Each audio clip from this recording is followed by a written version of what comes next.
పురపాలక మరియు పట్టణాభివృద్ధి శాఖ మంత్రులు గౌరవనీయులైన శ్రీ పొంగూరు నారాయణ గారి ఆదేశాల మేరకు ఈరోజు 14వ డివిజన్లో పర్యటించడం జరిగింది.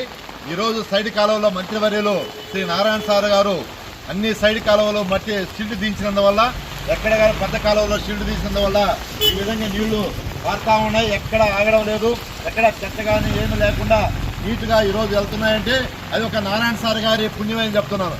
గతంలో ఎప్పుడు కూడా ఈ విధంగా ఈ షీల్డ్ అడుగు భాగం వరకు షీల్డ్ తీసింది లేదు. సైడ్ కాలువలు కానీ పెద్ద కాలువలు కానీ ఎక్కడ లేనందువల్ల ఈరోజు నెల్లూరు నగరంలో ఎక్కడ నీరు నిలవకుండా ఈరోజు వెళ్ళిపోతున్నాయని చెప్పి కూడా మనవి చేస్తున్నాను. కాబట్టి మా డివిజన్ ప్రజల తరఫున నారాయణ సార్ అందరికీ కూడా ధన్యవాదాలు తెలియజేస్తున్నాం. ఈ రోజు మా ఇంటిలో కూడా ఇప్పుడు ఇంత జోరు వాన్లో కూడా మేము డివిజన్లో పర్యటిస్తుంటే ప్రతి ఒక్కరు కూడా నారాయణ సార్ గారికి ధన్యవాదాలు తెలియజేస్తున్నారు. నీరు ఎక్కడా నిలవకుండా ఉందాయా, గతంలో మోకాళ్ళలోకి నీళ్లు వచ్చాయి, ఇప్పుడు ఎక్కడా లేవని చెప్తున్నారు. అంతేకాకుండా ఈ వానల వల్ల దోమలు లేకుండా కూడా ఉన్నాయి. ఈ షీల్డ్ తీసినందువల్ల గతంలో దోమలు ఉండేది, ఇప్పుడు చాలా తక్కువగా ఉన్నాయి, దోమలు కూడా ఎక్కడ లేవు. కాబట్టి నారాయణ సార్కి మీకు ధన్యవాదాలు తెలియజేస్తున్నాం అని చెప్పి ఈ ప్రాంత ప్రజలందరూ కూడా తెలియజేస్తున్నారు. కాబట్టి మీరందరూ కూడా ఈరోజు నారాయణ సార్ గారిని ఆశీర్వదించాలి. ఇంత పెద్ద వాన్లో కూడా రాత్రి నుంచి జోరు వాన్లో కూడా ఎక్కడ మన డివిజన్లో కూడా ఎక్కడ సుక్క నీరు లేకుండా ఈరోజు వెళ్తున్నాయి. కాబట్టి ఈరోజు ఈ ఎన్ని షీల్డ్ తీసిన వల్ల అని చెప్పి మనవి చేస్తున్నాం.